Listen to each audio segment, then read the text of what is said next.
He's joining us now, New York Congressman Anthony Weiner, who believes BP should be removed from every aspect of the response. Anthony, did you hear the conversation I was just having with John about the super tankers not being able to operate because of this Jones Act? Are there bureaucratic barriers to addressing this? Forget the Jones Act for just a second, but is that part of, are there bureaucratic barriers preventing full response on the surface? Well, that one's a little bit of a red herring because there's a presidential waiver authority for national security in that, and so if we wanted to or needed big tankers to come in, they could.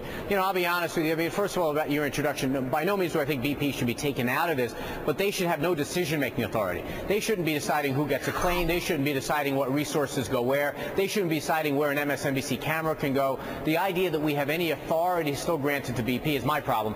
If they obviously have the technical abilities that no government agency does, so by no means do I want them to be pulled out of the Gulf. The point that I was making yesterday at the hearing, and I've made again today, is that this step of having a fund that's created that is independent of BP to decide the claims, that's the direction we should go. We shouldn't leave these guys in charge of anything. Understood, and thank you for the clarification, and I apologize to the extent to which I misrepresented what you had said yesterday. What is your sense of how we are doing on the surface response to contain what appears to be an uncappable oil well for the time being?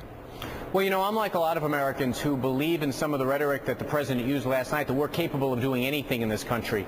And this seems to be a finite problem of a hole in the ground spewing oil into the same ocean that is right off of my district in New York. So it's frustrating to me. You know, when you go line by line, I've heard you a couple of times say the same thing, you can probably understand and rationalize and justify the decisions that the administration has made, and even some that the emergency response guys have made. But in the aggregate, it drives you nuts. You want to throw your shoe at the TV when you see the animals getting soiled, when you see governors saying, help us out. I wish we could do more. I don't know who's to blame here, but one thing that I know is that this has taken much longer than I think any American thought it should. Let's discuss the broadest issue, which is the subsidized price of energy in this country, both through tax policy, military policy, failure to create any kind of a price for carbon whatsoever, and the indulgence of an American culture, an American political and consumer culture that pays companies like BP billions of dollars a quarter to go out using tremendous technology into the middle of the ocean and suck oil out of the ground. At what point and how much worse does it have to get before our politicians and our people are forced to acknowledge the real cost of oil? And if we don't do that, are we ever going to get off of it? In other words, as long as I falsely subsidize the price of oil, why is anybody going to be willing to take a more expensive version of wind or anything else? You know, you're exactly right. We've heard these effete, nuanced explanations of this, but you're exactly right. We don't have a real conversation about what the real cost of the oil is that we're getting. It's not just the per gallon charge that we have at the pump. We've got to think of the military excursions we're involved in order to protect our sources of oil. We have to think of the environmental impact that we have here, billions upon billions, even before this spill, in terms of dealing with the environmental fallout of fossil fuels. You know, the problem is we think we're hiding the cost because we kind of are. You know, the American people have to wake up to the idea, and a lot of them have already, that, you know what, it's more than just the gallon of gas I'm putting in the car. The millions and millions of hidden costs for our energy policy have to be clearer. And that is where the president didn't succeed last night. And I want to give him a little break here because he had a lot on his plate. But most people wanted to find out how we were going to plug that well and how we're going to clean up the environment. But we need to have the president using his bully pulpit to talk about why we need a more transparent energy policy that really puts in context how much we're all paying for the policies we have. If you were to look at all the talk about renewable and all, we can go on about pricing until we're blue in the face. All of these things at the very least are months, if not years or decades to come.